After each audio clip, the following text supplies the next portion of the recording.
আসসালামু আলাইকুম, কেমন আছেন সবাই? আশা করি সবাই খুব ভালো আছেন। আলহামদুলিল্লাহ আমি ভালো আছি। তো দেখুন, আমি আগে আপনাদেরকে একটা ভিডিওতে বলেছিলাম যে আমার হাজব্যান্ড যখন বাজার করে পারে না, একদম পুরা বাজার একবারে নিয়ে আসে। আর যখন বাজার করবে না তখন একদম বাসায় কোনো কিছুই থাকে না। বলতে বলতে একদম আমি মানে কি বলবো, হয়রান হয়ে যায় বাজারের কথা। তো যাই হোক, দেখুন কতগুলা ফল এখানে একবারে এনেছে। খেজুর ছিল অনেকগুলা, খেজুরগুলো খুব ভালো ছিল, খুব মিষ্টি। এখানে দেখুন কতগুলো আনারস এনেছে। আনারসগুলো ছোট ছোট কিন্তু অনেক মিষ্টি ছিল। আমার কাছে এই ধরনের আনারসগুলো খেতে ভালো লাগে।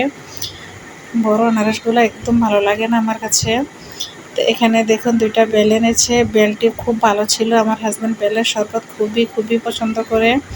এখানে একটা পেঁপে এনেছে। পেঁপেটাও খুব ভালো ছিল, খুব লাল ছিল ভিতরে।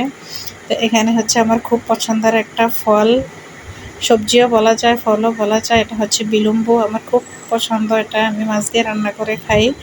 এখানে হচ্ছে লেবু লেবু আর শসা এনেছে।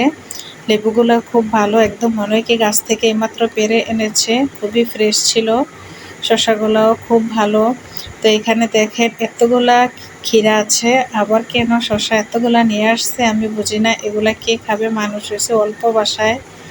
তো যাই হোক, খেতে আমরা ফল দিয়ে আজকে সবাই একসাথে বসে খেয়েছি, খুব ভালো লাগছে। তো আজকের ভিডিওটা এই পর্যন্ত। সবাই ভালো থাকবেন, আল্লাহ হাফেজ।